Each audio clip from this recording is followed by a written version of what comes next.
안녕하세요. 이번에 제가 인공고관절 수술을 받게 됐어요. 제가 앓고 있는 다발성 골단 이형성증이라는 희귀병 때문인데요. 이 병은 뼈의 성장하는 부분의 이형성으로 인해서 관절염, 근육병증 거름, 느린 성장 등의 증상이 나타날 수 있어요. 아직은 진짜 하고 싶지 않은 수술이라 아파도 참았는데 증상이 악화돼서 일상생활조차도 불가능해지니까 이제 더 이상 미룰 수가 없겠더라고요. 이번 영상에서는 인공관절 수술을 할 수밖에 없는 이유와 병원 선택 과정을 이야기해 보려고 합니다. 끝에 병원을 선택하는 팁도 있으니까 영상을 끝까지 시청해 주세요. 그럼 시작해 볼게요. 제가 인공관절 수술을 할 수밖에 없는 이유를 설명드리려면 어렸을 때 이야기부터 해야 하는데요.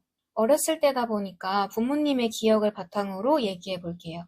제가 말도 빨리 하고 기저귀도 빨리 떼고 걸음마도 일찍 뗐대요. 그런데 걸음걸이가 이상해서 여러 대학병원을 가봤지만 이상이 없다는 말뿐이었대요.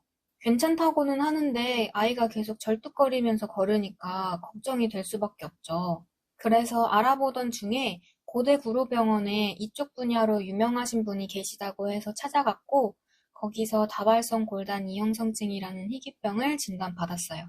20년 전쯤이니까 2000년 초반이네요. 이 병은 증상이 환자마다 달라서 병을 가지고 있어도 증상이 없이 살아가는 분도 있고 증상을 앓는 분도 있고 심하면 키가 100cm 정도까지밖에 자라지 않는다고 해요. 불행히도 저는 증상이 있는 케이스인 거죠. 치료 방법이 없어서 관절에 무리가 가지 않도록 체중 조절을 하고 조심히 생활을 하다가 안 좋은 곳이 생기면 그때 수술을 하던지 방법을 찾아보던지 하자고 하셨대요. 저는 초등학교 저학년 때까지는 걸음걸이가 이상하고 뛰지 못하는 정도의 증상만 가지고 있었어요. 생각해보니까 제가 발레 학원을 다녔었는데 아무리 해도 다리가 일자로 찢어지지 않았어요. 앞바다리도 못했고요. 키는 정말 조금씩 자라서 중학교 2학년 때까지 컸는데 제가 불행 중 다행인지 146cm까지는 컸어요.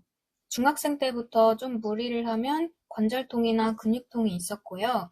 이때부터 진통제를 복용을 했던 것 같아요. 그러다가 고관절이 뻣뻣해졌고 계단을 오르내리는데 좀 더 힘들어졌어요. 성인이 되고서는 매 순간 무릎하고 고관절에 약한 관절통이 있었어요. 그리고 무리를 하면 통증은 더 심해졌고 회복하는데 하루 이틀은 걸렸어요. 회복을 한다는 게 매일 겪고 있는 약한 통증으로 돌아가는 정도예요. 이때부터는 진통제는 거의 듣지 않았고요. 쉬는 게 답이었어요. 너무 아파서 타이레놀 한 통을 다 먹은 적도 있는데 소용없더라고요. 계단이나 언덕을 오르내릴 때는 통증이 더 커졌는데요. 내려갈 때 버티는 뒷다리에 힘이 없다 보니까 쿵 하면서 내려갔어요. 그러면 또 내딛는 다리는 그만큼 충격을 받는 거죠.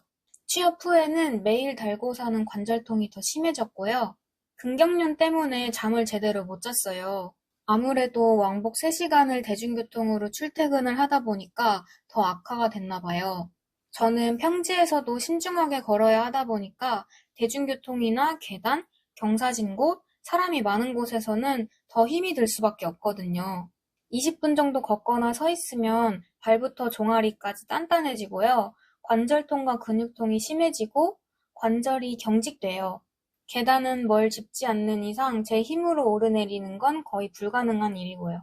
누가 보는 게 너무 부끄러워서 가만히 서 있다가 아무도 없을 때 이상한 자세로 올라갔거든요. 그리고 발이 정말 작고 기형이라서 자주 넘어지니까 그만큼 관절에 충격도 많이 갔던 것 같아요. 올해 봄부터는 관절통과 근육통이 너무 심해져서 직장생활뿐만 아니라 일상생활까지 불가능해졌어요. 앉아서 업무를 하는 것조차도 힘들다 보니까 퇴사를 하게 됐어요. 수술을 할 때가 온 거죠. 저는 나이가 들수록 아파질 거고 언젠간 수술을 할 거라는 걸 인지하고 있었어요. 그래서 나름 조심히 사용을 했지만 사람이 집에만 있을 순 없잖아요. 학교도 가야 되고 친구도 만나야 되고 맛집도 가야 되고 돈도 벌어야 되는데 아니 어떻게 관절을 안 쓸 수가 있겠어요. 그리고 제가 엄청난 집순이에다가 네이버지도 최소도보를 애용했거든요. 이 정도면 진짜 아껴 쓴 거 아닌가요? 살면서 통증이 극에 달한 적이 몇 번 있었는데 병원에 가면 제 상태를 알게 될 거고 수술을 하자고 할 것 같아서 아파도 참았어요. 아직은 정말 수술하고 싶지 않았거든요. 이전에 평발 수술을 했을 때 4cm 정도의 흉터가 양쪽 발과 양쪽 골반에 총 4개가 생겼었거든요. 그리고 뼈가 안 붙어서 깁스를 4달 정도 했어요. 인공관절 수술을 하면 10cm 정도의 큰 흉터가 2개나 생길 거고 이번엔 회복하는데 얼마나 걸릴까 하는 걱정이 많았어요. 안 그래도 못 났는데 흉터까지 더 많아지면 자존감이 끝도 없이 떨어질 것 같았어요. 그리고 이 희귀병 때문에 27년을 제한된 삶을 살아왔는데 인공관절 수술을 한다고 해서 보통 사람들처럼 걷거나 뛸 수 있는 것도 아니고 어차피 탈골이나 염증을 조심하면서 평생을 살아야 하는 거잖아요. 정말 평범해지고 싶은데 그게 잘 안 되네요. 진통제도 소용이 없으니까 병원에서 처방받은 약은 좀 괜찮을까 하고 동네에 있는 전문 병원에 갔거든요. 의사 선생님이 무릎 엑스레이 사진을 보시더니 이 정도면 가만히 있어도 아팠을 텐데 왜 이제 오셨어요? 이러시더라고요. 그리고서 관절 엑스레이 사진을 보시는데 이런 경우는 본 적이 없는데 다른 병이 있으신 거죠? 하고 더 크게 놀라시더라고요. 수술을 할 수밖에 없는 상황이고 앓고 있는 병이 있으니까 큰 병원에 가보는 게 좋겠다고 하셨어요. 저도 병원 약을 처방받으러 간 거였기 때문에 진료 의뢰서랑 처방받은 약만 가지고 왔어요. 대학병원은 외래 예약을 하고 오래 기다려야 하잖아요. 그동안 처방받은 약을 먹었는데 전혀 효과가 없었어요. 드디어 대학병원에 가게 됐는데 역시나 답은 인공관절 수술을 하는 수밖에 없다 였어요. 저는 아직 수술을 하고 싶지 않다. 강한 진통제나 연골 주사를 맞고서라도 좀 미루고 싶다라고 말씀을 드렸는데 진통제는 가장 센 걸 복용 중이지만 효과가 없다고 하고 지금 이 상태로는 수술을 하는 수밖에 없다라고 말씀을 하시더라고요. 제가 너무 무서워하니까 인공관절 수술 수명이 길어졌다. 예전에는 15년 정도밖에 되지 않아서 수술을 미루기도 했는데 요즘은 수명이 길어져서 일찍들 한다. 젊은 사람들도 하기도 한다고 안심시켜 주시더라고요. 그래서 정말 큰맘 먹고 양측 인공고관절 수술을 하기로 결정했어요. 일단 저는 살면서 필요한 수술에는 평발수술, 무릎 인공관절 수술, 인공고관절 수술 이 3가지가 있었는데요. 평발수술은 대실패이긴 하지만 이미 고등학교 2학년 때 했고요. 무릎과 고관절 수술이 남았는데 어디가 먼저다 할 거 없이 둘 다 심각한 상태거든요. 그래도 선택을 해야겠죠? 동시에 할 순 없으니까요. 고관절은 흉터 크기가 10cm이긴 하지만 옷을 입으면 보이지 않으니까 그나마 괜찮은데 무릎 같은 경우는 그 10cm의 흉터가 무릎 한가운데 일자로 남더라고요. 언젠간 해야 되는 수술이긴 하지만 정말 너무 하기 싫은데 어떡하죠? 흉터도 흉터지만 저를 더 힘들게 했던 고관절을 먼저 수술하려고 해요. 수술할 병원을 선택하는 조건은 사람마다 다르잖아요. 다니던 병원일 수도 있고 유명한 의사를 찾아갈 수도 있고 집과의 거리를 생각하는 분들도 계실 거예요. 저는 병원을 선택하는데 4가지 조건이 있었어요. 첫째, 정형외과로 유명한 병원으로 가고 싶다. 둘째, 최대한 빨리 수술을 하고 싶다. 셋째, 병원이 멀지 않았으면 좋겠다. 넷째, 환자를 안심시켜주는 의사 선생님을 만났으면 좋겠다. 인공관절 수술이 가능한 정형외과는 지역마다 정말 많잖아요. 인공관절 수술은 성공률이 높은 수술이기도 하고 여러 가지 이유로 많은 사람들이 하는 수술이기도 하고요. 그래도 저는 희귀병이 있다 보니까 서울에 있는 3차 병원 중에 정형외과로 유명한 병원을 가기로 했어요. 외래 예약을 하려고 하니까 병원마다 의사마다 예약을 할 수 있는 날짜가 너무 없는 거예요. 6개월 이상, 1년 이상 기다려야 하는 의사분들도 계시더라고요. 와, 진짜 외래 기다리다가 관절 다 닳아 없어지겠어요. 세상에 아픈 사람들이 정말 많다는 것과 그 많은 사람들을 치료하는 의사분들의 노고를 이때 한번 알게 됐어요. 일단 저는 최대한 빨리 수술을 하고 싶었기 때문에 빨리 외래 예약이 가능한 선생님을 선택했어요. 반년을 넘게 기다려서 유명한 의사 선생님께 수술을 받을 만큼의 여유도 없었고 모든 의사 선생님들은 다 대단하시니까요. 그리고 외래 첫날에 의사 선생님 인상이 너무 좋으셔서 바로 결정을 했어요. 제가 질문을 엄청 많이 적어갔는데 그 모든 질문에 친절하고 상세하게 대답해 주셨고 자신 있어 하는 모습에 믿음이 갔거든요. 제가 병원을 고르는 꿀팁을 알려드릴게요. 먼저 병원 선택에 도움을 줄 수 있는 사이트를 하나 소개해드릴게요. 건강보험심사평가원이라는 사이트인데요. 병원이나 약국을 종류, 진료 과목, 보유 장비 등을 선택해서 상세 조회를 할 수 있어요. 그리고 근처 병원이나 응급실, 약국 정보도 확인할 수 있고요. 위치가 지도에 표기돼서 더 보기 편하더라고요. 저도 인공관절 수술을 알아보던 중에 알게 된 사이트인데요. 또 의약품의 효능이나 용법뿐만 아니라 상세한 정보들을 확인할 수 있어요. 이 외에도 사용을 해보진 않았지만 유용한 기능들이 많아서 저도 애용할 것 같아요. 서울에 있는 대학병원이 무조건 좋다? 그거는 맞기도 하고 아니기도 해요.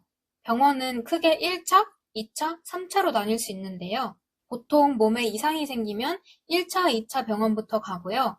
치료가 어려운 경우 진료 의뢰서를 받아서 3차 상급 종합병원으로 가서 진료를 받는 거죠. 대학병원은 정형외과 이외의 증상이나 합병증 등 문제가 발생하면 협진을 통한 대응이 가능하다는 장점이 있고요. 훌륭한 병원에서 훌륭한 의사 선생님께 수술을 받는다는 느낌에 안정감이 들 수 있죠. 그렇지만 외래 예약부터 수술까지의 대기 시간은 정말 길고 입원 기간은 짧아요. 또 외래 예약을 하려면 1차, 2차 병원에서 받은 진료 의뢰서가 필요해요. 전문 병원은 해당 분야의 전문 치료 및 수술을 빠르게 받을 수 있고요. 입원과 재활 기간이 충분해요.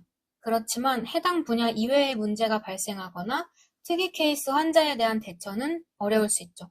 실제 있었던 일을 예로 몇 가지 들어볼게요.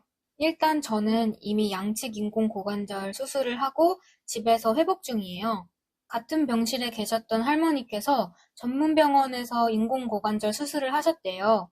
수술이 끝나고서 수술 중에 뼈에 문제가 있음을 발견했으니 큰 병원에 가서 검사를 해봐라 라고 하셨대요.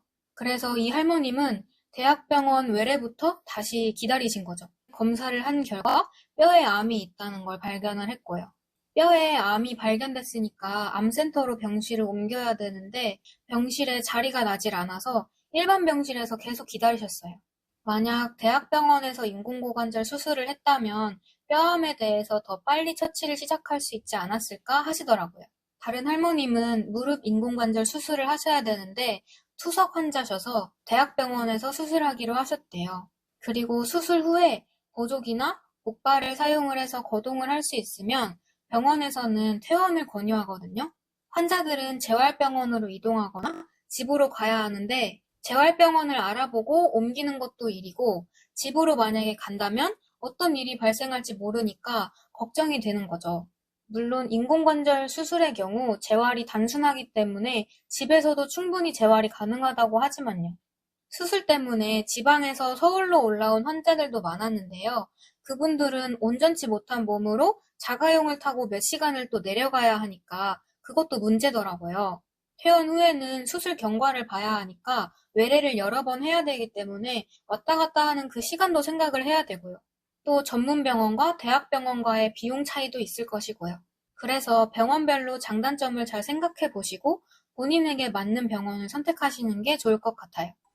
앞서 말씀드렸지만 저는 이미 양측 인공고관절 수술을 끝내고 집에서 회복 중이에요. 제 상태가 어떤지 궁금하시죠? 다음 영상에서는 수술 전 검사부터 수술까지 아주 자세하게 얘기해 볼게요. 그럼 다음에 봬요. 감사합니다.